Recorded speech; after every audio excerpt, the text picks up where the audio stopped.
JEE main 2025 ఫలితాల్లో భాష్యం IIT JEE academy విద్యార్థులు జాతీయ స్థాయిలో అత్యుత్తమ ప్రతిభ కనబరిచారని భాష్యం విద్యాసంస్థల చైర్మన్ రామకృష్ణ తెలిపారు.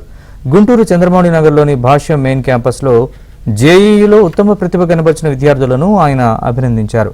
ఏప్రిల్లో జరిగిన జేఈ మెయిన్ పరీక్షలో జి సాయి మనోజ్ఞ ఆంధ్రప్రదేశ్ నుంచి 100% సాధించిన ఏకైక విద్యార్థినిగా చరిత్ర సృష్టించిందని రామకృష్ణ తెలిపారు.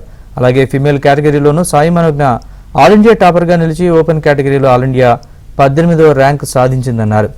కె సాయి షణ్ముఖరెడ్డి ఓపెన్ కేటగిరీలో ఆల్ ఇండియా 52వ ర్యాంకుతో పాటు ఈడబ్ల్యూఎస్ విభాగంలో ఆల్ ఇండియా 2వ ర్యాంకును కైవసం చేసుకున్నాడని రామకృష్ణ తెలిపారు. నాకు రీసెంట్గా జరిగిన జేఈ మెయిన్ ఎగ్జామినేషన్లో ఓపెన్ 52 ర్యాంక్ వచ్చింది, కేటగిరీలో 2nd ర్యాంక్ వచ్చింది. నా ర్యాంక్ వెనకాల మా పేరెంట్స్ సపోర్ట్ కానీ భాష్యం ఇన్స్టిట్యూషన్ చేసిన సపోర్ట్ కానీ చెప్పలేండి. వాళ్ళు పెట్టే ప్రతి వర్క్షీట్లోనూ నాకు చాలా హెల్ప్ అయ్యాయి. వాళ్ళు కండక్ట్ చేసిన ఎగ్జామ్స్లో ఎర్రర్స్ చూసుకొని వాటి టైం వర్కౌట్ చేయడం వల్ల నాకు ర్యాంక్ వచ్చిందని చెప్పడం సందేహం లేదు. ఇంటర్మీడియట్లో జాయిన్ అయ్యాను 2 years బ్యాక్. అండ్ ఫస్ట్ నుండి మా టీచర్స్ చాలా మోటివేట్ చేశారు. అండ్ దెన్ నాకు ఆల్ ఇండియా ర్యాంక్ 18 వచ్చింది. అండ్ ఫస్ట్ మెయిన్స్లో 100% అది వచ్చింది. ఐ ఓవ్ ఇట్ టు భాష్యం. మరి ఫిమేల్ కేటగిరీలో ఆ అమ్మాయి జాతీయ స్థాయిలో టాపర్గా ఉంటే టోటల్ ర్యాంకింగ్స్లో ఓపెన్ కేటగిరీలో ఆల్ ఇండియా 18th ర్యాంకు సాధించడం జరిగింది సాయి మనోజ్ఞ.